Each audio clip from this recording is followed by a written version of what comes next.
नमस्कार दोस्तों, Takshashila education point के ऑनलाइन प्लेटफॉर्म पर आप सभी का स्वागत है और मैं हूं आपके साथ प्रभात कौशिक। दोस्तों, अभी तक हमने पिछली वीडियो में रेशियो के केवल 65 क्वेश्चन सॉल्व किए और मैं उम्मीद करता हूं कि वे सारे ही क्वेश्चन आपको अच्छे से समझ में आए होंगे। तो आज की शुरुआत हम क्वेश्चन नंबर 66 से करेंगे और यहां से ही रेशियो के लैंग्वेज वाले क्वेश्चनों की शुरुआत होती है। दोस्तों, ये वाला जो टाइप है ये बहुत इंपॉर्टेंट है क्योंकि अक्सर यहां से एग्जाम में क्वेश्चन पूछे जाते हैं। ठीक है दोस्तों, तो इन क्वेश्चनों को आपको बहुत ही ढंग से समझना है, बहुत ही अच्छे तरीके से तमीज में समझना है। ठीक है, और हाँ, अगर आपको ये वीडियो अच्छी लगे तो लाइक और शेयर करना न भूलें। ठीक है दोस्तों, तो चलिए अब क्वेश्चन नंबर 66 की शुरुआत करते हैं। देखिए, क्वेश्चन में दिया गया है कि 21, 38, 55, 106 प्रत्येक में से क्या घटाया जाए कि नई संख्याएं समानुपाती हो जाए। तो सबसे पहले हम समझते हैं कि समानुपाती है क्या, आखिर समानुपाती का मतलब क्या है। देखिए दोस्तों, अगर मैं ये कहूं कि A का B के साथ वही रेशियो है जो C का D के साथ है, जो रेशियो C का D के साथ है, यानी कि जो अनुपात इधर है वही अनुपात इधर है। यानी कि मैं इस बात को फिर बोल सकता हूं कि समान अनुपात में है, समान अनुपात में, कि जो रेशियो इधर वही सेम रेशियो इधर। A का B के साथ वही रेशियो है जो C के D के साथ है। ठीक है दोस्तों, इसी को बोलते हैं हम समान अनुपात यानी कि समानुपाती। ठीक है, तो समझिए दोस्तों, क्वेश्चन में कहा गया है कि 21, 38, 55 और 106 प्रत्येक में से क्या घटाया जाए, यानी कि जो नई संख्या बनेगी घटाने के बाद वे संख्याएं समानुपात में होगी।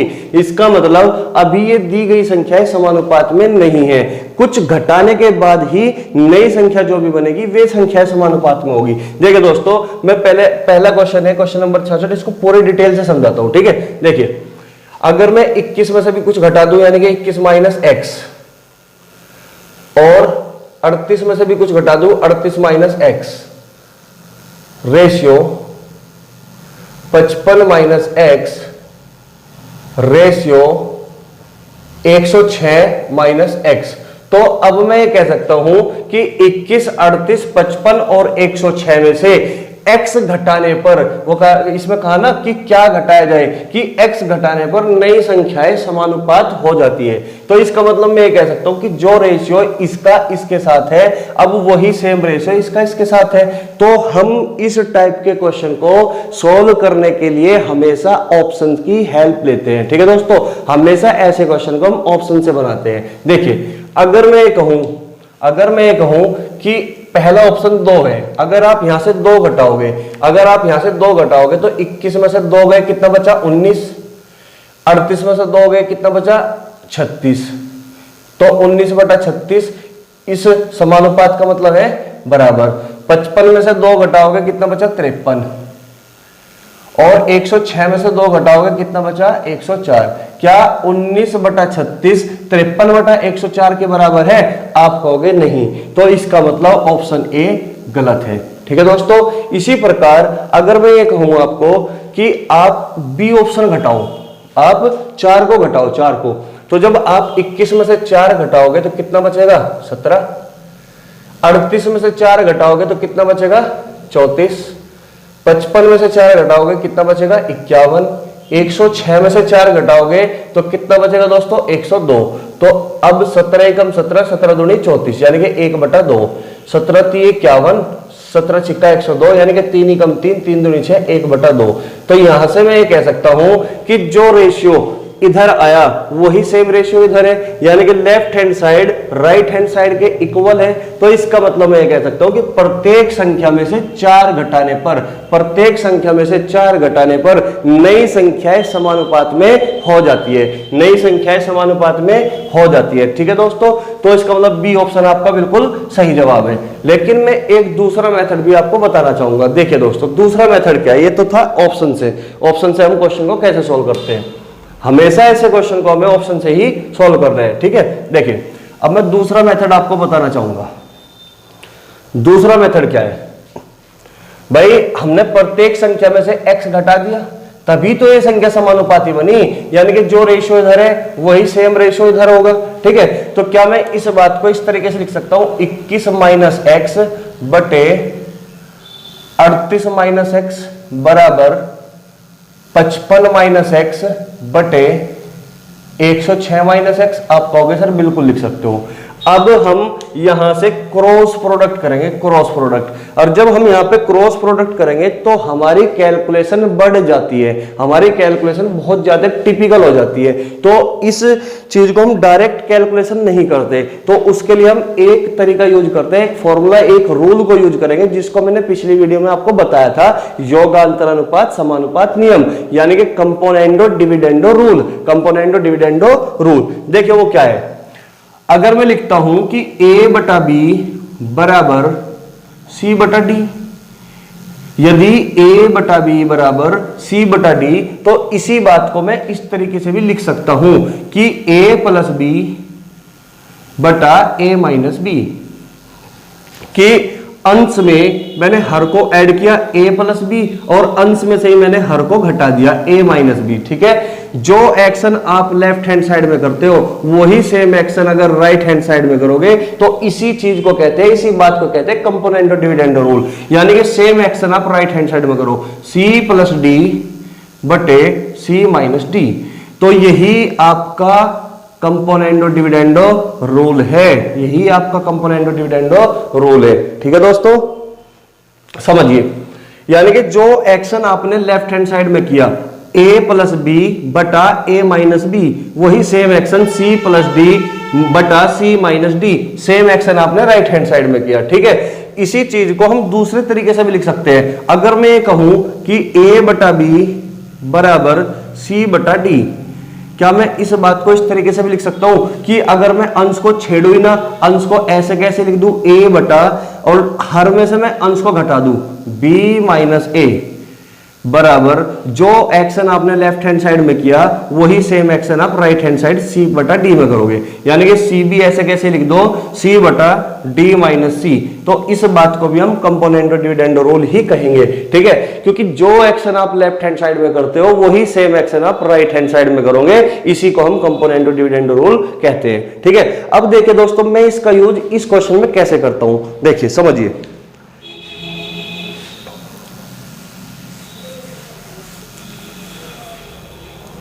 देखिए दोस्तों, देखिए भाई, अगर मैं डायरेक्ट क्रॉस प्रोडक्ट करूं तो हमारी कैलकुलेशन बढ़ जाती है, लेकिन अगर मैं लिखूं कि 21 माइनस एक्स ऐसे कैसे ही रहने दो, इसको ऐसे ही लिख दो एज इट इज, हर में से घटाओ इसको, 38 माइनस एक्स में से 21 माइनस एक्स को घटा दो। जब आप 38 में से 21 को घटाओगे तो आपके पास क्या आएगा 17, और जब x माइनस के x में से माइनस एक्स घटाओगे तो ये पॉजिटिव हो जाएगा, तो एक्स एक्स कट जाएगा। भाई अगर मैं 38 माइनस एक्स में से घटाता हूं 21 माइनस एक्स, इसको घटाता हूं तो 38 माइनस एक्स माइनस का 21, ये माइनस माइनस प्लस एक्स हो गया, तो ये x से x कट जाता है। 38 में से 21 घटाओगे कितना बचेगा, 17 बचेगा। उम्मीद है चीजें समझ में आई होगी। ठीक है, तो समझिए, देखो 38 में से 21 घटाया कितना, 17, तो x x कट गया। ठीक इसी तरीके से इधर भी 55 minus x as it is लिख दो, हर में से अंश को घटा दीजिए, तो 6 में से 5 गया 1, 10 में से 5 गया 5, तो कितना बचा दोस्तों इधर 51, और x में से x घटाओगे तो वो कट जाएगा, तो 51 ही बचेगा। अब देखोगे आप कैलकुलेशन आसान हो चुकी होगी, 17 × 51। अब क्रॉस प्रोडक्ट कर दो। यहां पे क्रॉस प्रोडक्ट करना टिपिकल हो रहा था, लेकिन यहां पे क्रॉस प्रोडक्ट करना आसान है। तो अब 3 की मल्टीप्लाई इधर करोगे, 21 × 63 माइनस के 3x बराबर 55 माइनस एक्स। 3x जब उधर जाएगा 3x पॉजिटिव हो जाएगा, यानी कि 2x, और 63 में से जब 55 घटाओगे आप 8 बचेगा, और x की वैल्यू कितनी है दोस्तों, 4। और यही सवाल का उत्तर है, यही सवाल का उत्तर है। उम्मीद करता हूं कि ये बात आपको अच्छे से समझ में आई होगी। ठीक है दोस्तों,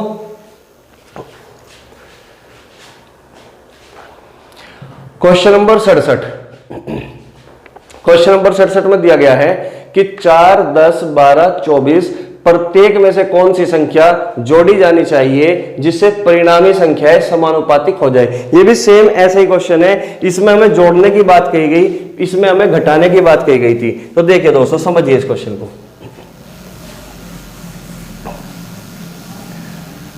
देखिए क्वेश्चन नंबर 67, क्वेश्चन नंबर 67 में दिया गया है कि 4, 10, 12 और 24 के प्रत्येक पद में कौन सी संख्या जोड़ी जानी चाहिए। अगर मैं इस क्वेश्चन को ऑप्शन से करूं तो अगर मैं 4 में 9 जोड़ता हूं, पहला ऑप्शन जोड़ दो अगर सारी संख्याओं में, तो 9 और 4 कितना हो गया दोस्तों 13, और 10 और 9 कितना होगा 19, यानी कि 13/19 बराबर होना चाहिए 12 में 9 जोड़ोगे 21, और यहां 24 में जब 9 जोड़ोगे 33, तो यहां 3 से 21 और 3 से घटेगा 11, क्या 7/11 13/19 के बराबर है?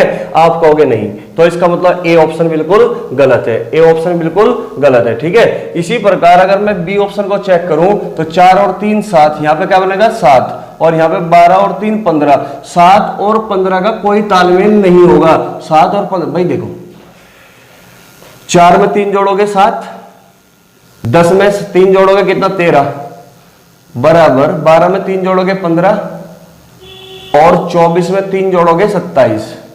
आप ये बताओ क्या इस 7 का इस 15 से कोई तालमेल है?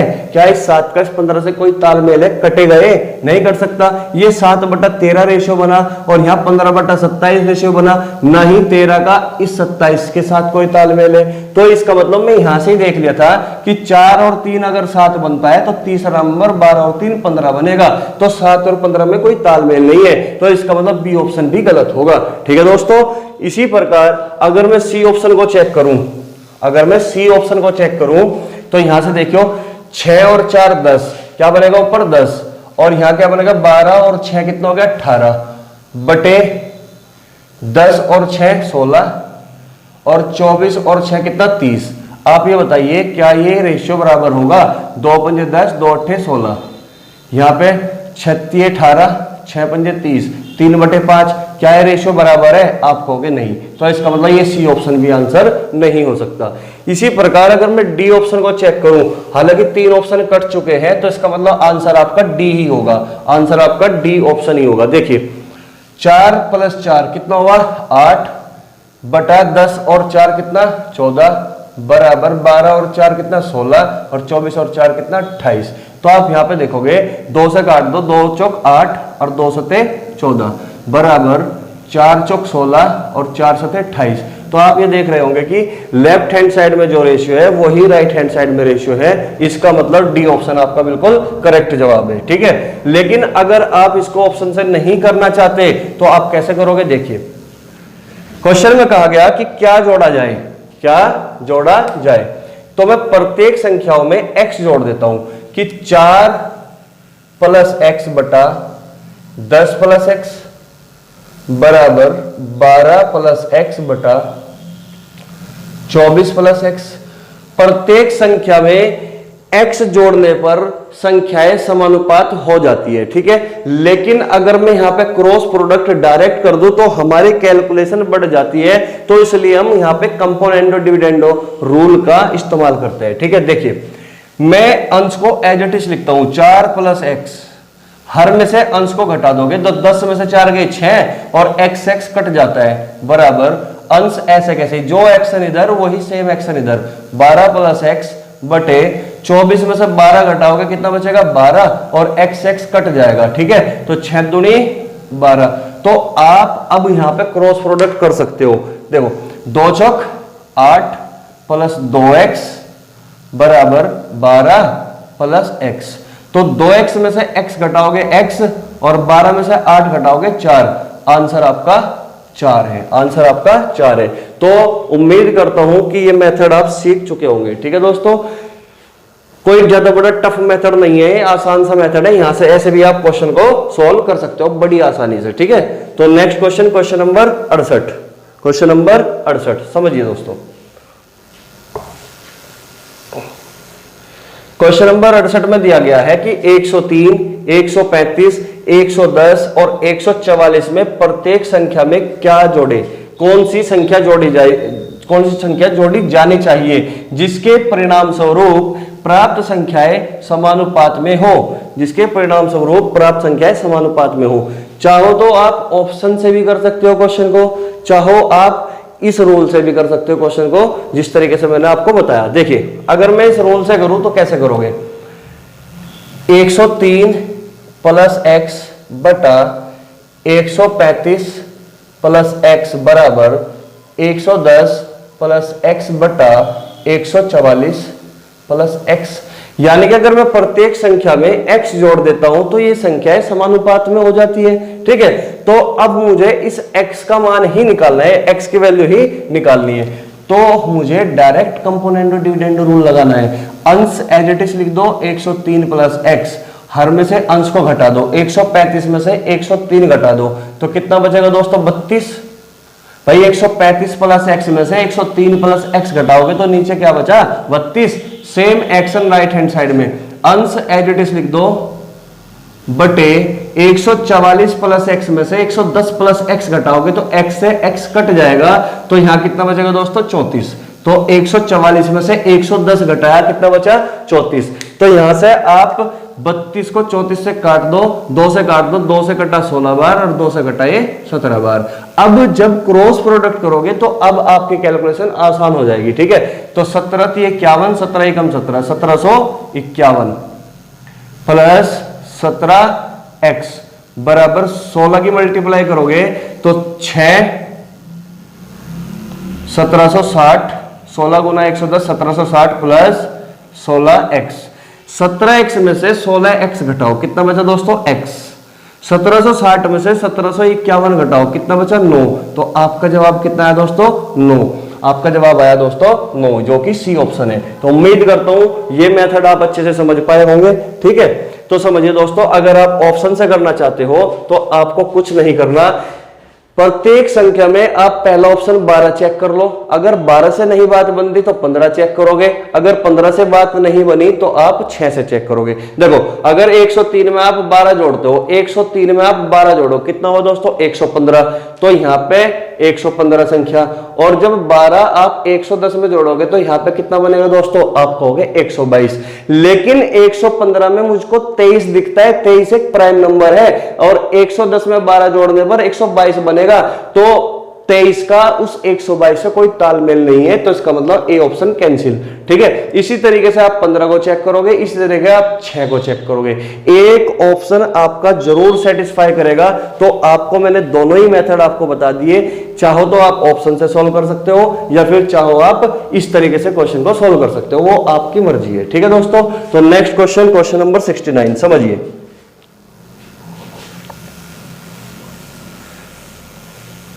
क्वेश्चन नंबर 69 देखिए, क्वेश्चन नंबर 69 में कहता है कि दो ऐसी संख्याएं ज्ञात करो जिनका औसत अनुपातिक 18 और तीसरा अनुपातिक 144 है।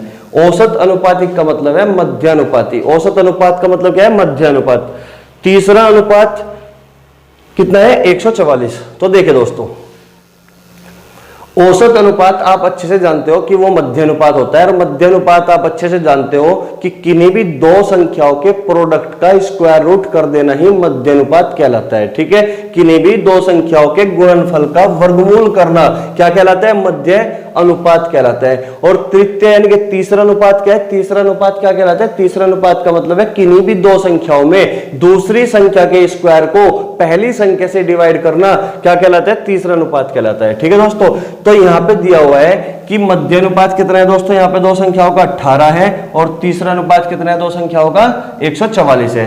ठीक है, तो ये कह रहा कि वे संख्याएं कौन सी है, ए ऑप्शन 6 42। इसका मतलब हम ऑप्शन से भी क्वेश्चन को सॉल्व कर सकते हैं कि वे दो संख्याएं ऐसी रही होगी कि जिसका प्रोडक्ट करने पर 18 का स्क्वायर यानी कि 324 आ जाए। भाई दो संख्याएं अगर ए और बी में मान लूं, अगर दो संख्याएं ए और बी में मान लेता हूं तो इन दोनों का स्क्वायर रूट ही मध्य अनुपात कहलाएगा, और वो किसके बराबर है, आप कहोगे सर 18 के बराबर है, आप कहोगे 18 के बराबर है। अगर मैं दोनों का स्क्वायर कर दूं, दोनों तरफ स्क्वायर कर दूं तो क्या बचेगा, ए बी बराबर 18 का स्क्वायर यानी कि 324, 18 का स्क्वायर कितना 324। तो मैं यहां से ऑप्शन से निकाल सकता हूं कि वे दो संख्याएं ऐसी रही होगी जिनका गुणनफल 324 के बराबर होगा, वे दो संख्याएं ऐसी रही होगी जिनका गुणनफल 324 के बराबर रहा होगा। यानी कि उन दो संख्याओं के अगर मैं इकाई के अंक की मल्टीप्लाई करूं तो यूनिट डिजिट क्या होगा उसका 4, यूनिट डिजिट क्या होगा उसका 4। तो यहाँ पे 6 दूनी 12, यहाँ यूनिट डिजिट कितना है 2, ये ऑप्शन नहीं हो सकता। 9 6 54, यहाँ पे यूनिट डिजिट कितना है 4, ये हो सकता है।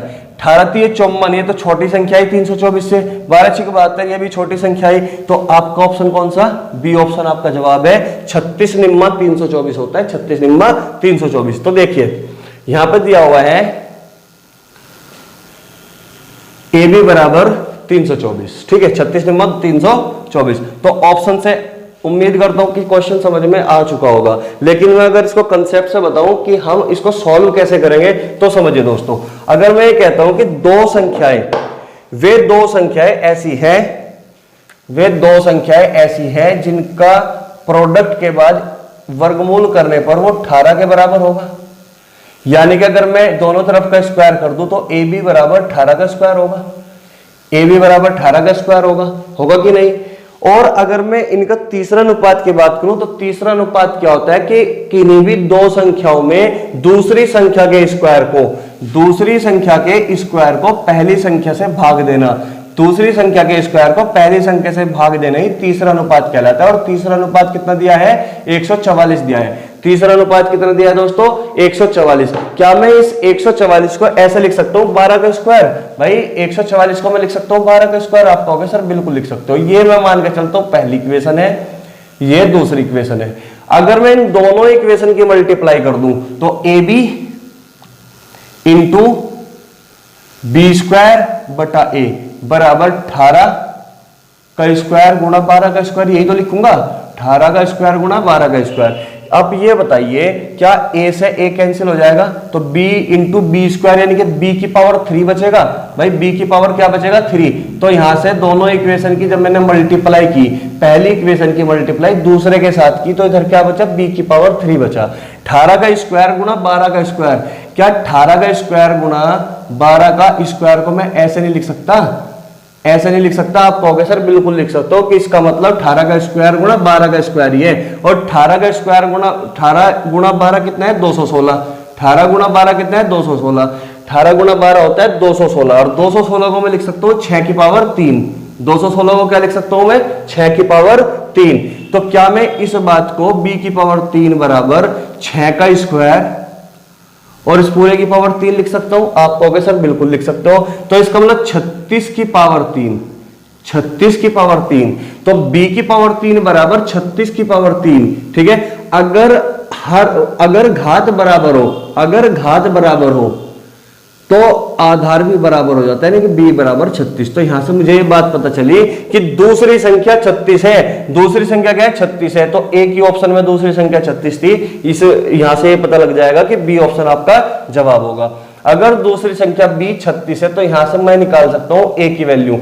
भाई a गुणा 36, पहली इक्वेशन में a गुणा 36 बराबर 18 का स्क्वायर, यानी कि 18 गुणा 18, 18 दूनी 36, और 2 से काट दिया 9।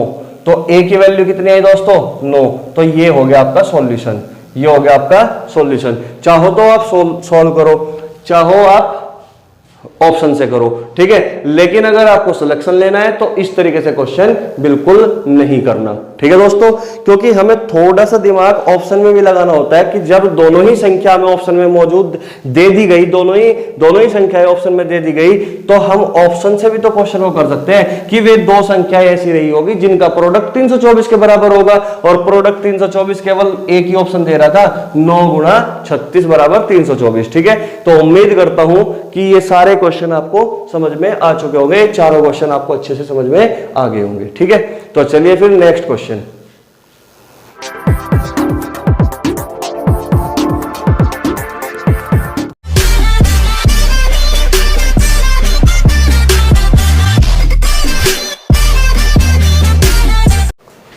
देखिए दोस्तों क्वेश्चन नंबर 70। यदि 2x प्लस 1, x प्लस 2, 2 और 5 समानुपात में है। ये ऊपरली लाइन में लिखा हुआ है कि ये सारी चीजें आपस में समानुपात में, यानी कि जो रेशियो लेफ्ट हैंड साइड में होगा वही same ratio right hand side में होगा, ठीक है। तो 3.5 इंटू 1 माइनस एक्स और 8 इंटू 1 प्लस एक्स का मध्यानुपाती क्या होगा। तो क्वेश्चन में लास्ट में मध्यानुपाती पूछ रहा है आपसे। मध्यानुपाती का मतलब है कि दोनों संख्याओं के प्रोडक्ट का स्क्वायर रूट, ए बी का स्क्वायर रूट वर्गमूल, यानी कि इसकी मल्टीप्लाई इसमें करोगे और फिर इसका वर्गमूल करना है आपको। मध्यानुपाती आप तब तक नहीं निकाल सकते जब तक आपके पास इस x की वैल्यू नहीं है। तो x की वैल्यू निकालोगे सबसे पहले दोस्तों। तो यहां पे क्वेश्चन में दिया हुआ है कि 2x + 1, x + 2 और 2 और 5 समानुपात में। इसका मतलब मैं कह सकता हूं 2x + 1 का x + 2 के साथ वही रेशियो है जो 2 का 5 के साथ है, जो 2 का 5 के साथ है। तो आप यहां से कह सकते हो कि अंदर वालों की मल्टीप्लाई बराबर बाहर वालों की मल्टीप्लाई, अंदर वालों की मल्टीप्लाई बराबर बाहर वालों की मल्टीप्लाई। तो जब 5 की मल्टीप्लाई आप 2x + 1 में करोगे तो 10x + के 5 बराबर 2 की मल्टीप्लाई x + 2 में करोगे तो 2x + के 4। तो 10x में से 2x को घटा दोगे तो 8x बराबर 5 जब इधर जाएगा तो -1। तो यहां से मुझे पता चला कि x की वैल्यू -1/8 है। x की वैल्यू कितनी है दोस्तों? -1/8 है। ठीक है दोस्तों, अब ये बताओ अगर मैं x की वैल्यू -1/8 यहां रख दूं, -1/8 जब मैं यहां रखूंगा तो ये 1/8 पॉजिटिव हो जाएगा ना, क्योंकि एक निगेटिव साइन पहली है तो पॉजिटिव हो जाएगा। तो 1 + 1/8 का मतलब क्या है दोस्तों? 9/8। तो ये क्या है? 9/8। इसी तरह जब x की वैल्यू -1/8 यहां रखूंगा तो 1 - 1/8 यानी कि 7/8। कितना होगा? 7/8। तो क्वेश्चन में दिया गया है कि इसका मध्यानुपाती क्या है, तो 8 की मल्टीप्लाई 3.5 में कर दो। 8 की मल्टीप्लाई 3.5 में करोगे तो 8 × 3 = 24, 8 × 5 = 40, तो 24 और 4 = 28, यानी कि आपको 28 गुणा 9/8 गुणा 7/8 इसका मध्यानुपाती निकालना है। इसका ही तो निकालना है मध्यानुपाती। भाई मैं डायरेक्ट मल्टीप्लाई कर रहा हूं, एक चीज थोड़ा ही लिखूंगा मैं, इतनी चीज तो आप समझ रहे होंगे ना। देखो भाई x की वैल्यू -1/8 आया, तो जब -1/8 रखोगे तो यार पॉजिटिव हो जाएगा। 1 + 1/8 इसका मतलब 9/8, 1 - 1/8 इसका मतलब 7/8। और इसकी मल्टीप्लाई इसमें करोगे तो 8 की मल्टीप्लाई 3.5 में करोगे तो कितना आया दोस्तों? 28। 28 गुणा 9/8 गुणा 7/8, इसी का मध्यानुपात निकालना था। तो इस 28 में आपको एक 7 दिखाई दे रहा होगा और एक 7 ये रहा, तो 7 बाहर आ गया। यहां 7 × 28 था, 4 का वर्गमूल करोगे तो 2, 9 का वर्गमूल करोगे तो 3 और 8 गुणा 8 यानी कि 1/8 बाहर आ जाएगा। तो यानी कि 21/4 और 21/4 का मतलब क्या है? 4 × 5 = 20, 4 × 2 = 8, 4 × 5 = 25। आपका जवाब होगा सी ऑप्शन। 5.25, 5.25। उम्मीद करता हूं क्वेश्चन अच्छे से समझ में आ गया होगा। ठीक है, तो कुछ नहीं करना था, बड़ा आसान सा सवाल था। पहले तो हमने यहां से x की वैल्यू निकाल ली, क्योंकि ये ऑलरेडी दिया हुआ है कि ये समानुपात में, तो x की वैल्यू -1/8 आई। तो x की वैल्यू -1/8 दोनों जगह पुट कर दी, मल्टीप्लाई कर दी, इसका मध्यानुपात निकाल दिया, यानी कि मल्टीप्लाई करके वर्गमूल कर दिया हमने। ठीक है दोस्तों, तो चलिए क्वेश्चन नंबर 71। 3 धन पूर्णांक संख्या के वर्गों का योग। 3 धन पूर्णांक, भाई पूर्णांक का मतलब क्या है? इंटीजर। पूर्णांक यानी कि जो कंप्लीट नंबर हो, पॉइंट फॉर्म में ना हो, फ्रैक्शन में ना हो। ठीक है, और धन का मतलब है पॉजिटिव, यानी कि 3 पॉजिटिव इंटीजर संख्या के वर्गों का योग 1029 है और 1:2:4 के अनुपात में है। सबसे बड़ी संख्या और सबसे छोटी संख्या के बीच का अंतर क्या होगा? सबसे बड़ी संख्या क्या है दोस्तों? 4, और सबसे छोटी संख्या क्या है? 1। और इन दोनों का डिफरेंस कितना है? अंतर कितना है? आप कहोगे 3, यानी कि आंसर जो भी रहा होगा वो 3 का मल्टीपल रहा होगा। आंसर जो भी होगा वो 3 से कटने वाली संख्या होगी। ठीक है, तो यहां पे देखो पहला ऑप्शन ए 21 तो कट जाएगा, 18 भी कट जाएगा, 15 भी कट जाएगा, 31 3 से नहीं कटता, तो इसका मतलब डी ऑप्शन कभी भी आंसर नहीं हो सकता। अब समझिए बात को, क्वेश्चन में दिया गया है संख्याओं का अनुपात। अगर ये 1x है, ये 2x है, ये 4x है। अगर मैं संख्या मान लू 1x, पहली संख्या कितनी मान ली? 1x, दूसरी संख्या कितनी मान ली? 2x, और तीसरी संख्या मान ली मैंने 4x। ये पहली संख्या है, ये दूसरी संख्या है और ये तीसरी संख्या है। पहली संख्या मैंने 1x मान ली, मैंने रेशियो हटाकर वेरिएबल से मल्टीप्लाई कर दी, तो पहली संख्या x होगी, दूसरी संख्या 2x होगी, तीसरी संख्या 4x होगी। क्लियर? क्वेश्चन में कहा गया कि इनके वर्गों का योग। आप ये बताओ 4x का स्क्वायर करोगे तो 4x का स्क्वायर 16x स्क्वायर, 2x का स्क्वायर करोगे तो 4x स्क्वायर, x का स्क्वायर करोगे तो x स्क्वायर, और इनके वर्गों का योग यानी कि जोड़ना है इन सबको। और जोड़ने के बाद कितना है दोस्तों, 16 और 4 20 और 1 21, यानी कि 21x स्क्वायर। और ये किसके बराबर दिया गया है, ये दिया गया है 1029 के बराबर, ये दिया गया है 1029 के बराबर। तो जब आप 21 से काट दोगे तो 21 चौका 84, 16 और 2 18, 21 चौका 84 और 16 2 21 निम्मा 189। तो x स्क्वायर बराबर 49, तो x की वैल्यू कितनी आई, आप कहोगे x की वैल्यू दोस्तों 7 आई। x स्क्वायर बराबर 49, तो x की वैल्यू कितनी आई, x की वैल्यू आई 7। क्वेश्चन में दिया गया है कि बड़ी संख्या और सबसे छोटी संख्या के बीच का अंतर क्या होगा। 4x और x में अंतर है 3x का, तो 3x बराबर 3 गुणा 7, यानी कि आपका जवाब है 21। और इस सवाल का उत्तर कितना है, 21। ठीक है, समझ में आया होगा।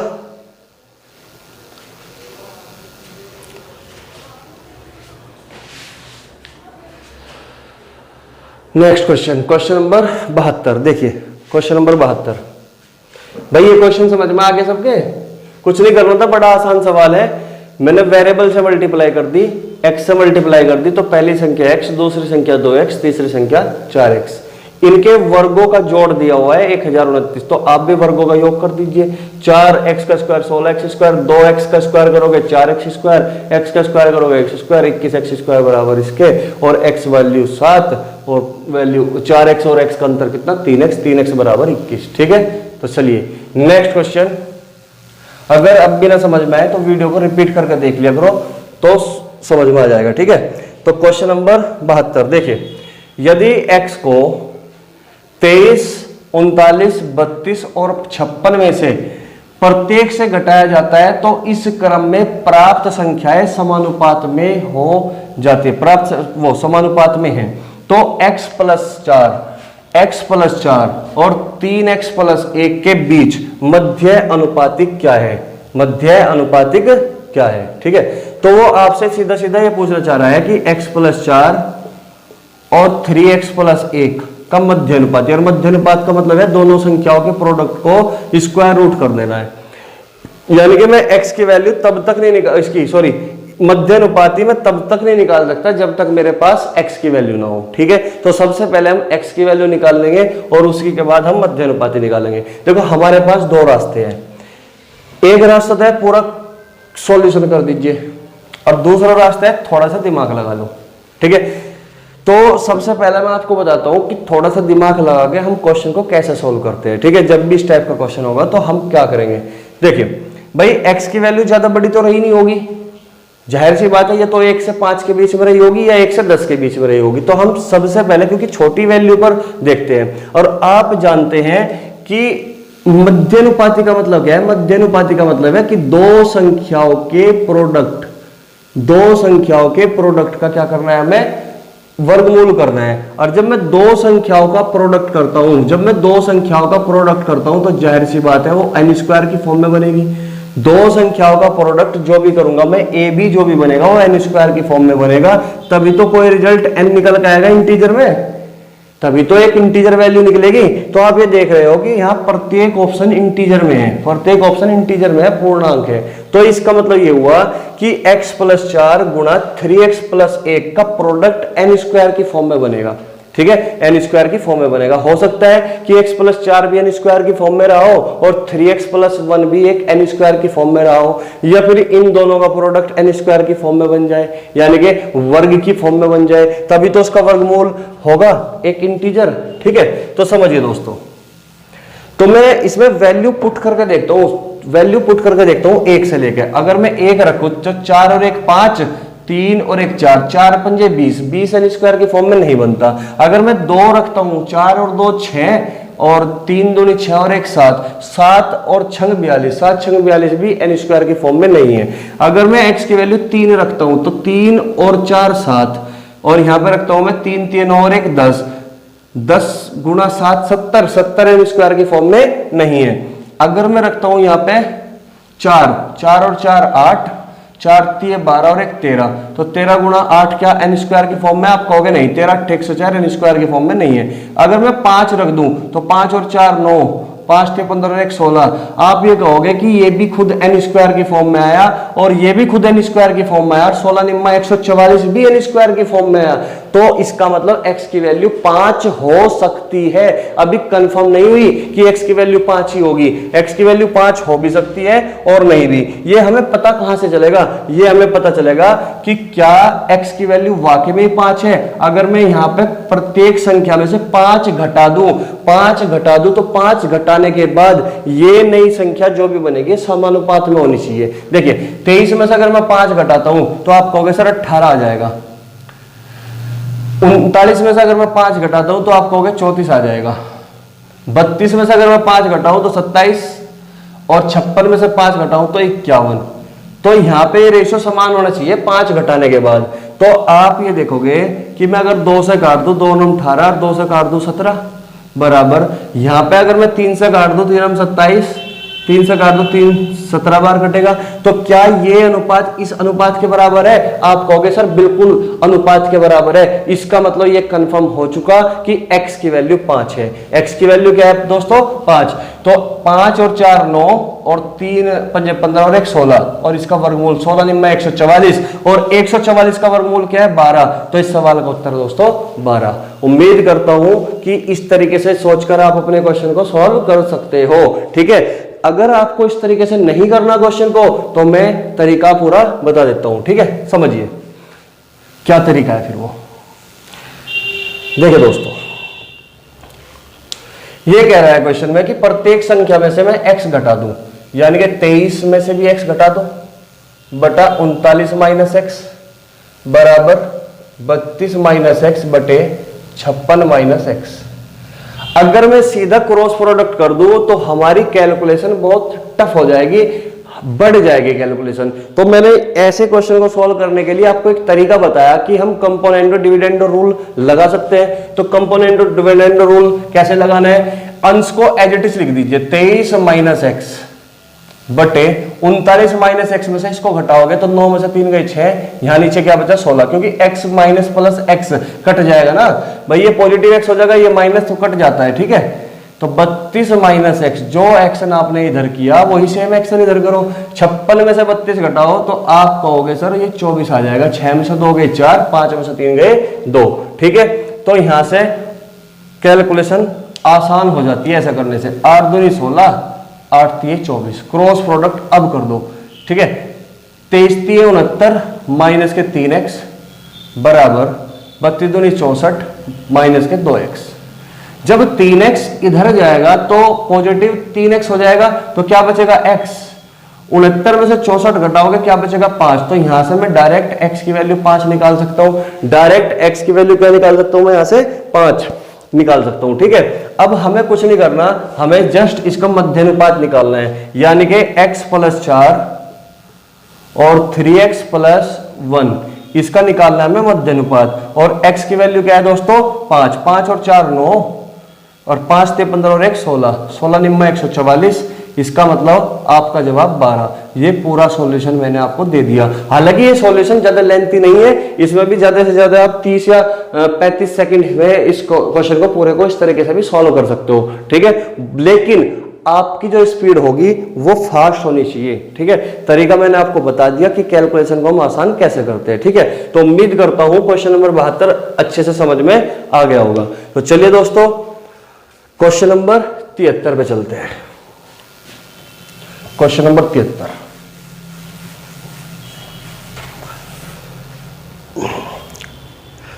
दोस्तों अगर आपको ये वीडियो अच्छी लग रही हो या फिर आपको लगता हो कि जो चीज आपको पहले नहीं पता था, इस वीडियो को देखकर आपके समझ में कुछ चीज नहीं आई हो, तो कम से कम लाइक और शेयर तो कर ही सकते हो ना। ठीक है, तो लाइक और शेयर करना ना भूले बिल्कुल भी। और मैं धीरे धीरे हर वीडियो में एक अच्छा कंटेंट लेकर आता रहूंगा। ठीक है, जिससे आपके ज्ञान में भी वृद्धि होगी। ठीक है भाई, तो चलिए क्वेश्चन नंबर 73। जब 2 3 30 और 35 में से प्रत्येक में x जोड़ा जाता है तो प्राप्त संख्याएं समानुपात हो जाती है, समानुपातिक हो जाती है, यानी कि कुछ जोड़ने पर, x जोड़ने पर क्या हो जाती है, समानुपातिक हो जाती है। तो x + 7 और x - 2 के बीच मध्यानुपाती क्या है? क्वेश्चन में डायरेक्ट पूछ रहा है कि x + 7 और x - 2 के बीच मध्यानुपाती क्या है, यानी कि ये पूछना चाहता है। इसका आंसर आप तब तक नहीं निकाल सकते जब तक आपके पास x की वैल्यू ना हो, जब तक आपके पास x की वैल्यू ना हो। तो ऑप्शन ये बता रहा है कि मध्यानुपाती एक इंटीजर फॉर्म में आया, मध्यानुपाती एक इंटीजर फॉर्म में आया। ठीक है, तो दोस्तों मध्यानुपाती एक इंटीजर फॉर्म में आया, तो इसका मतलब मैं ये कह सकता हूं कि वे दो संख्याएं जो भी रही होगी उनका जो भी प्रोडक्ट बनेगा वो हमेशा n² की फॉर्म में बनेगा, यानी कि n की पावर 2 की फॉर्म में बनेगा, तभी इंटीजर फॉर्म में आ सकता है आंसर, अन्यथा इंटीजर फॉर्म में नहीं आ सकता।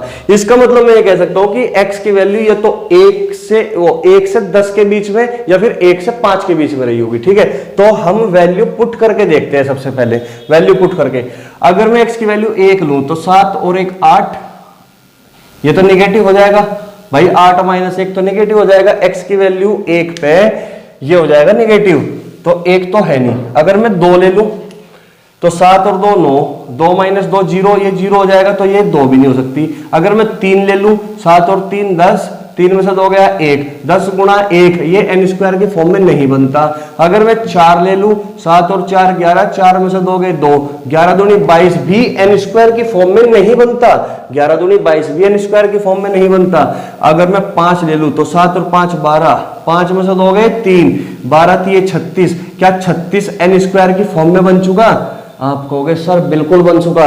तो x की वैल्यू 5 पर दो संख्याओं का प्रोडक्ट n² की फॉर्म में बन चुका, इसका मतलब x की वैल्यू 5 हो सकती है। हम सबसे पहले कंफर्म करेंगे इस चीज को, सबसे पहले हम इस चीज को कंफर्म करेंगे। कंफर्म कैसे करोगे? x की वैल्यू 5 पे, भाई 2 में अगर मैं 5 जोड़ूं, 2 में अगर मैं 5 जोड़ूं तो 7 अनुपात 3 में 5 जोड़ूं, 5 और 3 8 बराबर होना चाहिए। 30 में अगर मैं 5 जोड़ू तो ये 35 बनता है, और 35 में अगर मैं 5 जोड़ू तो ये 40 बनता है। इधर रेशियो 7 अनुपात 8 का है, क्या इधर भी रेशियो 7 अनुपात 8 का बनेगा? भाई इधर रेशियो कितना बना? 7 अनुपात 8 का। 5 जोड़ने पर, तो इधर देखते हैं, 5 7 35, 5 8 40, इधर भी रेशियो 7 अनुपात 8 की आया, इधर भी रेशियो 7 अनुपात 8 की आया। इसका मतलब मैं ये कंफर्म कर चुका हूं कि x की वैल्यू वाकई में ही 5 है। अगर x की वैल्यू दोस्तों वाकई में ही 5 है तो 7 और 5 12 गुणा 5 में से 2 गए 3, यानी कि दो संख्याएं 12 और 3 यानी कि 36, 36 का वर्गमूल करोगे आंसर आपका 6 होगा। आंसर क्या होगा आपका? 6 होगा। ठीक है, उम्मीद करता हूं कि आपको इस तरीके से क्वेश्चन समझ में आया होगा। अगर इस तरीके से नहीं समझना चाहते तो मैं आपको दूसरे वाला मेथड भी बताना चाहूंगा। ठीक है, देखिए दोस्तों, जब 2 3 30 और 35 में प्रत्येक में x जोड़ा जाता है, यानी कि 2 में भी x जोड़ा जाता है बटे 3 में भी x जोड़ा जाता है, बराबर 30 + x बटे 35 + x, सब में x जोड़ा जाता है, तो संख्याएं समानुपात में हो जाती है। तो संख्याएं क्या हो जाती है? समानुपात में हो जाती है। तो मैंने आपको बताया इस क्वेश्चन को किस तरीके से सोल्व करते हैं। डायरेक्ट हम कभी भी क्रॉस प्रोडक्ट नहीं करते, इस चीज को हम थोड़ा आसान बनाते हैं, पहले कंपोनेंट और डिविडेंडो से। तो अंश को मत छेड़िए, अंश एज इट इज लिख दीजिए। ठीक है, हर में से अंश को घटाओगे तो 3 में से 2 गया 1, बराबर अंश एज इट इज, जो एक्शन लेफ्ट हैंड साइड में वही सेम एक्शन आप राइट हैंड साइड में करोगे। तो 35 + x में से 30 + x घटाओ, कितना बचा? 5। तो अब आप क्रॉस प्रोडक्ट करोगे तो अब कैलकुलेशन आसान हो गई। 5 दूनी 10, 5x बराबर 30 + x। ठीक है, 5x में से x घटाओ 4x, और 30 में से 10 घटाओ 20, तो x की वैल्यू कितनी है दोस्तों? 5। यहां से x की वैल्यू 5 आ चुकी। ये इसमें मुश्किल से मुश्किल आपको 5 से 6 सेकंड का काम करना पड़ेगा, 5 से 6 सेकंड, 10 सेकंड ज्यादा से ज्यादा, इससे ज्यादा टाइम नहीं लगेगा इसमें। ठीक है, तो अब आगे चलिए, हमें निकालना है x + 7 और x - 2 का मध्यानुपाती। x की वैल्यू 5 है, 5 और 7 12, और 5 में से 2 गए 3, 12 3 36, और 36 का मतलब 6। आपका जवाब क्या होगा? 6। उम्मीद करता हूं दोस्तों ये क्वेश्चन आपको अच्छे से समझ में आया होगा, और मैं ये भी उम्मीद करता हूं कि यहां से आप नई चीजों को सीख रहे हैं, ठीक है, और आपको वाकई में क्लास वाकई में अच्छी लग रही होगी, ठीक है दोस्तों। तो फिर लाइक और शेयर करना न भूले, क्योंकि इससे मेरा मोटिवेशन बना रहता है। अगर आप ये चाहते हो कि मैं नई नई चीजें आपके सामने लाऊं, तो आप कम से कम इतना काम तो कर ही सकते हो पढ़ने के साथ साथ, ठीक है। तो चलिए फिर नेक्स्ट क्वेश्चन की ओर बढ़ते हैं दोस्तों। क्वेश्चन नंबर 74 यह दिया गया है कि यदि संख्याओं 20, 37, 54 और 105 में से प्रत्येक से x घटाया जाता है तो इस तरह प्राप्त संख्याएं समानुपात में होती है। तो 7x - 5 और x + 1 का मध्य अनुपात क्या होगा? क्वेश्चन में पूछना चाहता है कि 7x - 5 और x + 1 का मध्य अनुपात क्या होगा। आपसे ये चीज पूछना चाहता है। तो ऑप्शन दिए गए, ऑप्शन सारे के सारे इंटीजर की फॉर्म में है, दिए गए ऑप्शन सारे पूर्णांक की फॉर्म में है। इसका मतलब मैं कह सकता हूं कि जो वे दो संख्याएं होगी उनका जो प्रोडक्ट होगा वो n² की फॉर्म में बनना चाहिए। वो किसकी फॉर्म में बनना चाहिए? n² की फॉर्म में। तभी तो ऑप्शन इंटीजर की फॉर्म में दिए, तभी तो आंसर आपका इंटीजर फॉर्म में मिलेगा, ठीक है। तो हम कुछ नहीं करते, सबसे पहले हम वैल्यू पुटिंग से देखते हैं। x की वैल्यू 1 से 5 के बीच में, 1 से 10 के बीच में रही होगी, ठीक है। अगर मैं x की वैल्यू 1 लूं, 7 में से 5 गए 2, 1 और 1 2, तो 2 दूनी 4, ये n² की फॉर्म में बन चुका। भाई 4 n² की फॉर्म में है, 2 का स्क्वायर है, यानी कि अगर मैं इसका वर्गमूल करता हूं तो आपका आंसर 2 आना चाहिए, जबकि ऑप्शन में 2 नहीं है। इसका मतलब x की वैल्यू 1 भी नहीं है, x की वैल्यू 1 भी नहीं है। अगर मैं x की वैल्यू 2 लूं तो 7 दूनी 14, 14 में से 5 गए 9, x की वैल्यू कितनी ली? 2 और 1 3, 9 3 27, 27 कभी भी n² की फॉर्म में नहीं बनता, n² की फॉर्म में नहीं होता, ये n³ की फॉर्म में है। तो इसका मतलब x की वैल्यू 2 भी नहीं है। अगर मैं x की वैल्यू 3 लूं, 7 3 21, 21 में से 5 गए, 7 3 21 में से 5 गए 16, और 3 और 1 4, तो आप देखोगे कि जो संख्या है हमारी यहां भी n² की फॉर्म में है और ये भी n² की फॉर्म में है। दोनों ही संख्याएं n² की फॉर्म में आ चुकी, और इन दोनों का प्रोडक्ट भी n² की फॉर्म में है, n² की फॉर्म में है। तो इसका मतलब x की वैल्यू 3 हो सकती है। अभी हमें कंफर्म नहीं है कि x की वैल्यू 3 है या नहीं। हम सेटिस्फाई करेंगे कि 20 में से अगर मैं 3 घटाऊं दोस्तों, यहां 17 बचेगा। 37 में से अगर मैं 3 घटाऊं तो दोस्तों यहाँ 34 बचेगा। 54 में से अगर मैं 3 घटाऊं तो 51 बचेगा। अगर मैं 105 में से 3 घटाऊं तो 102 बचेगा। तो क्या ये समानुपात में है? मैं ये देखना चाहता हूं। भाई 17 दूनी 34, तो 1:2 आया। यहाँ 17 3 51, 17 छिक्का 102, और 3 दूनी 6, 1:2, यानी कि समानुपात में हो जाते हैं। अगर मैं प्रत्येक संख्या में से 3 को घटाऊं तो समानुपात में हो जाते हैं। इसका मतलब हमारा आंसर इसका मतलब x की वैल्यू जो भी रही होगी, x की वैल्यू क्या है? 3 है। x की वैल्यू 3 पर समानुपात में हो रहे हैं। तो अब क्या होगा? x की वैल्यू 3 यहां पुट करो, 7 3 21, 21 में से 5 गए 16, कितना आया? 16, और 3 और 1 4, और 16 चौका 64, 64 का वर्गमूल करोगे दोस्तों आपका जवाब 8 आएगा। और यही सवाल का उत्तर है। ए ऑप्शन ही सवाल का उत्तर है। उम्मीद करता हूं इस तरीके से क्वेश्चन आपके अच्छे से समझ में आया होगा। अगर आप ऐसा नहीं करना चाहते, अगर आप ऐसा भी नहीं करना चाहते, तो आप सॉल्व कर सकते हो। देखो, प्रत्येक संख्या में से x घटाने पर 20 - x, 37 - x बराबर 54 - x बटे 105 - x। ठीक है दोस्तों, डायरेक्ट क्रॉस प्रोडक्ट नहीं करते क्योंकि कैलकुलेशन टिपिकल हो जाती है, हार्ड हो जाती है। तो हम इसमें कंपोनेंटो डिविडेंडो यूज करते हैं। 20 - x एज इट इज लिखते हैं। 37 में से 20 घटाओगे तो आप कहोगे इधर 17 बचेगा। 37 में से 20 घटाओगे तो 17 बचेगा। x कट जाएगा, बराबर जो एक्शन आपने इधर किया वही सेम एक्शन इधर करो। 54 - x एज इट इज।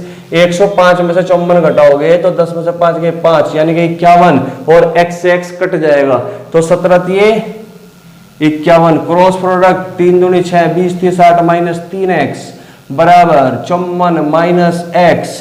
जब 3x इधर जाएगा तो वो पॉजिटिव हो जाएगा, तो कितना बचेगा? 2x, और 60 में से 54 घटाओ, कितना बचा दोस्तों? 6। तो x की वैल्यू कितनी आई? 3। यहां से x की वैल्यू कितनी आई? 3। x की वैल्यू आ चुकी है 3। ठीक है, अब समझिए क्वेश्चन में पूछ रहा है कि 7x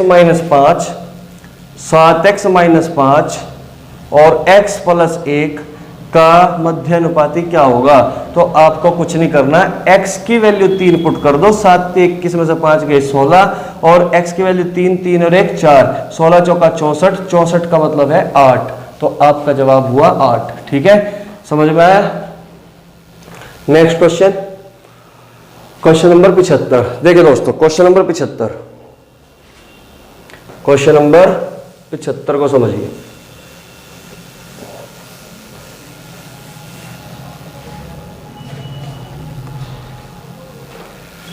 क्वेश्चन नंबर 75, यदि बी ए तथा सी, ये एफसीआई 2012 का क्वेश्चन है, एफसीआई 2012। ठीक है, ज्यादातर मैं वही क्वेश्चन ले रहा हूं जो प्रीवियस एग्जाम में आ चुके। ठीक है, क्योंकि एसएससी ज्यादातर रिपीट करता है क्वेश्चनों को, इसलिए मैं वही ज्यादातर क्वेश्चन ले रहा हूं। ठीक है, यदि बी ए तथा सी का मध्य अनुपाती है, भाई बी ए और सी का मध्य अनुपाती है, अगर मैं ए और सी का मध्य अनुपाती निकालूं तो आप कहोगे दोनों के प्रोडक्ट का वर्गमूल ही, दोनों का प्रोडक्ट का वर्गमूल ही क्या होता है, मध्य अनुपाती होता है, और वो किसके बराबर है, आप कहोगे बी के बराबर है। भाई क्वेश्चन में यही तो दिया कि ए और सी का मध्य अनुपाती बी है, अगर मैं ए और सी का मध्य अनुपाती निकालना चाहूं तो इसका मतलब क्या होगा, दोनों का प्रोडक्ट कर दो, उसका वर्गमूल कर दो, तो वो किसके बराबर होगा, बी के बराबर होगा। तो यहां से मैं बी स्क्वायर बराबर किसके होगा, बी स्क्वायर की वैल्यू ए सी के बराबर होगी। चाहो तो आप बी स्क्वायर बराबर ए सी लिख लो, चाहो आप बी की वैल्यू किसके बराबर लिख लो, बी की वैल्यू ए सी के बराबर लिख लो, यही बात क्वेश्चन में दे रखी है। ठीक है दोस्तों, अब देखिए क्या कह रहा, तो a माइनस बी की पावर 3 अनुपात b माइनस सी की पावर 3, इसका मान क्या होगा, इसका मान क्या होगा। देखिए भाई हम जानते हैं कि मैं a को इस तरीके से लिख सकता हूं क्या, अंडर रूट ए इंटू अंडर रूट ए, लिख सकता हूं कि नहीं, लिख सकता हूं कि नहीं, लिख सकता हूं।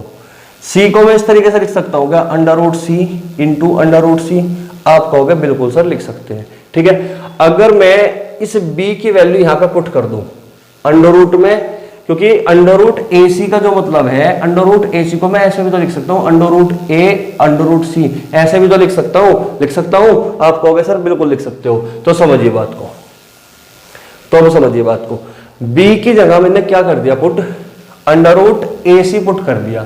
जब आप अंडर रूट ए सी पुट करोगे, अगर मैं यहां पे देखो मैं लिख के दिखा रहा हूं आपको, ए माइनस अंडर रूट ए सी, मैंने इसको पुट किया क्यों, तो आप ये बताओ इस ए को मैं ऐसा नहीं लिख सकता क्या, अंडर रूट ए इंटू अंडर रूट ए, लिख सकता हूं क्या इस ए को, आप कहोगे बिल्कुल लिख सकते हो। माइनस इस ए को मैं अंडर रूट ए इंटू अंडर रूट सी लिख सकता हूं, आप कहोगे सर बिल्कुल लिख सकते हो। इसकी पावर कितनी है, 3। अब आप ये बताओ यहां से कॉमन क्या आ सकता है, आप कहोगे सर अंडर रूट ए कॉमन आ सकता है, अंडर रूट ए, तो अंडर रूट ए माइनस अंडर रूट सी, और इस पूरे की पावर 3। ये बताओ ये बात आपके समझ में आई कि नहीं, ये बात आपके समझ में आई या नहीं, मैंने पूरी बात लिख के समझाई, लेकिन इतना काम नहीं करना, हमें बिल्कुल भी एग्जाम में ऐसे बिल्कुल नहीं लिखना। ठीक है, हमें डायरेक्ट करना है, डायरेक्ट सोचना है चीजों को। ठीक है, इसलिए हमें तभी तो जल्दी होगा क्वेश्चन। देखो अगर मैं b की वैल्यू अंडर रूट ए सी यहां पुट कर दूं, तो यहां पे ए सी आ चुका, तो मैं यहां से अंडर रूट ए कॉमन ले सकता हूं, आप कहोगे बिल्कुल, तो अंडर रूट ए माइनस अंडर रूट सी बचेगा, और इस पूरे की पावर 3 बचेगी, है भाई, इस पूरे की पावर 3 बचेगी, है ना। ठीक इसी प्रकार अगर मैं b की वैल्यू यहां पे पुट कर दूं ए सी, यहां पे भी c है, यहां पे भी c है, तो अंडर रूट सी कॉमन आ जाएगा यहां से, अंडर रूट सी कॉमन आ जाएगा ना, अंडर रूट सी कॉमन आ जाएगा यहां से। जब अंडर रूट सी कॉमन ले लोगे भाई, ए सी वैल्यू यहां पुट करोगे, अब भी नहीं समझ पा रहे हो क्या, मैं पुट करके ही दिखा देता हूं,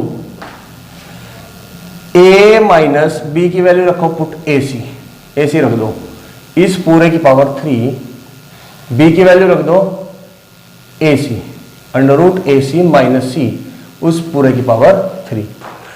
अब इस a का मतलब क्या है दोस्तों, रूट ए इंटू रूट ए तो है, इस a का मतलब है भाई, इस a का मतलब रूट ए इंटू रूट ए तो है, तो रूट ए मैं यहां से कॉमन ले सकता हूं, रूट ए, यहां से मैं रूट ए कॉमन ले सकता हूं। जब मैंने रूट ए कॉमन लिया तो अंदर क्या बचेगा, रूट ए माइनस रूट सी, और इस पूरे की पावर 3।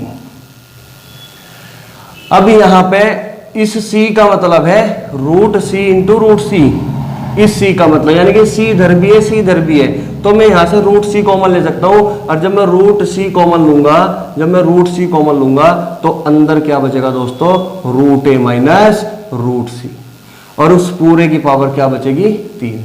इस पूरे की पावर क्या होगी, 3। ठीक है दोस्तों, अब मुझे आप ये बताइए यहां पे कॉमन क्या दिखता है, अंडर रूट ए माइनस अंडर रूट सी, यहां पे भी अंडर रूट ए माइनस अंडर रूट सी। ठीक है, इस बात को मैं इस तरीके से लिख सकता हूं, इस बात को मैं इस तरीके से लिख सकता हूं, या अंडर रूट ए माइनस अंडर रूट सी इस पूरे की पावर 3, और अंडर रूट सी की पावर 3, और ये अंडर रूट ए माइनस अंडर रूट सी की पावर 3 लिख सकता हूं कि नहीं। तो आप कहोगे कि ये वाला पोर्शन इससे कट जाएगा, ये वाला पोर्शन इससे क्या हो जाएगा, कट जाएगा, क्योंकि ये चीज कॉमन है, कॉमन पार्ट आपस में कट जाएगा। तो हमें ऐसे लिखने की बिल्कुल भी आवश्यकता नहीं थी, ये चीज आप देखते ही यहां से उड़ा सकते थे, यहां से देखते ही उड़ा सकते थे, क्योंकि इसकी भी पावर 3 है और यहां इसकी भी पावर 3 है, तो ये कॉमन हिस्सा कट जाता है। तो बचेगा क्या, फिर बचेगा केवल इतना, अंडर रूट ए की पावर 3 अंडर रूट सी की पावर 3, और अंडर रूट ए की पावर 3, इस अंडर रूट ए का मतलब क्या है, ए की पावर 1/2 है कि नहीं। इस अंडर रूट ए का मतलब है ए की पावर 1/2, और जब इस पूरे की पावर 3 है तो क्या मैं इसको ए की पावर 3/2 नहीं लिख सकता, आप कहोगे बिल्कुल लिख सकता हूं। तो समझिए दोस्तों, अंडर रूट ए की पावर 3 का मतलब है ए की पावर 3/2, अंडर रूट सी की पावर 3 का मतलब है सी की पावर 3/2। उम्मीद करता हूं कि आपको ये चीज समझ में आई होगी, और यही सवाल का उत्तर है। क्वेश्चन का उत्तर कौन सा है, कौन सा ऑप्शन है, ये ऑप्शन ए ऑप्शन, ए की पावर 3/2 रेशियो सी की पावर 3/2। उम्मीद करता हूं क्वेश्चन अच्छे से समझ में आ गया होगा। ठीक है, क्योंकि यहां पे घातांक करने का कुछ रूल लगे, ए की पावर m इसकी पावर m, इसका रूल लगा यहां पे, क्योंकि अंडर रूट ए का मतलब क्या है, अंडर रूट ए का मतलब क्या है दोस्तों, समझिए, अंडर रूट ए का मतलब है ए की पावर 1/2, 1/2, और पूरे की पावर अगर 3 थी तो हाँ घातांक करने का रूल ये लगा, तो ए की पावर 3/2 हो गया। ठीक है दोस्तों, ए की पावर 3/2 हो जाएगा। ठीक है, तो उम्मीद करता हूँ ये चीज आपको अच्छे से समझ में आ गई होगी। कुछ नहीं करना था, बड़ा आसान सा सवाल था, बी की वैल्यू पुट करके यहाँ कॉमन लेके कॉमन पार्ट को काटना था, और जो बचा हुआ हिस्सा है वही रेशियो बच जाएगा। ठीक है, तो नेक्स्ट क्वेश्चन, क्वेश्चन नंबर 76, और आज का लास्ट क्वेश्चन है क्वेश्चन नंबर 76। देखो क्वेश्चन, वह संख्या कौन सी है जिसे यदि 7, 16, 43, 79 में जोड़ा जाए तो वे संख्या समानुपाती हो जाए। ये क्वेश्चन भी एग्जाम का पूछा हुआ क्वेश्चन है, और ऐसे मैंने बहुत सारे क्वेश्चन करा दिए आपको, बहुत सारे क्वेश्चन करा दिए। ये क्वेश्चन मैं आपके ऊपर छोड़ता हूं, या फिर कराई दूं, तो चलो देखो मैं करा देता हूं। वह संख्या कौन सी है जिसे यदि 7, 16, 43 और 79 में जोड़ा जाए तो वह संख्या समानुपाती हो जाए। चाहे तो ऑप्शन से कर सकते हो, या फिर मैंने दूसरा रूल बताया फंड उसका कंपोनेंट डिविडेंड वाला, उससे भी आप कर सकते हो, मर्जी है तुम्हारी। तो ऑप्शन से करूं, अगर मैं प्रत्येक संख्या में 2 जोड़ दूं तो 7 और 2 9, 16/7 में 2 जोड़ोगे 9, और 16 में 2 जोड़ोगे 18, बराबर 43 में 2 जोड़ोगे 45, 79 में 2 जोड़ोगे 81। दोस्तों यहाँ पर रेशियो 1/2 का आया, लेकिन 45 दूनी 90 होता है, यहाँ पर रेशियो नहीं आया, तो 2 ऑप्शन गलत है। बी ऑप्शन चेक करो, जब आप बी ऑप्शन चेक करोगे तो 7 और 3 10, और 16 और 3 19, बराबर 45 और 3 कितना हो गया 46। 10 और 46 का कोई तालमेल नहीं है, तो इसका मतलब बी ऑप्शन भी नहीं हो सकता। ठीक है, सी ऑप्शन चेक करो, सी ऑप्शन 7 और 5 12, और 16 और 5 21, बराबर 43 और 5 48, बटे 79 और 5 कितना हो गया 84। देखते हैं भाई, 3 से काट दो, 3 से 21 और 3 चौक 12, 12 चौक 48, 12 से 84, 4/7 बराबर 4/7, यानी कि सी बराबर 5 पर, सी ऑप्शन है, यानी कि 5 जोड़ने पर नई संख्या समानुपाती हो जाती है। 5 जोड़ने पर नई संख्या क्या हो जाती है, समानुपाती हो जाती है। ठीक है भाई, उम्मीद करता हूं चीजें समझ में आई होगी। और आज की क्लास को बस मैं यहीं पे समाप्त करता हूं। और दूसरे जो तरीका है वो तरीका आप खुद करके देखना, उससे क्वेश्चन बिल्कुल सॉल्व होगा। ठीक है दोस्तों, वो जो कंपोनेंट और डिविडेंड वाला बताया था मैंने। ठीक है, तो आज की क्लास में यहीं पे समाप्त करता हूं। तो अगर आपको वाकई में वीडियो अच्छी लगे, आपको लगे कि आपने कुछ नई चीज सीखी, तो आप इस वीडियो को शेयर जरूर कर देना। ठीक है, लाइक करें या ना करें पर शेयर जरूर कर देना। ठीक है दोस्तों, ताकि और दूसरों का भी भला हो पाए। ठीक है, तो चलो, तो फिर कल मिलते हैं। तब तक के लिए धन्यवाद। घर पे रहिए, पढ़ते रहिए। ठीक है दोस्तों, बाय।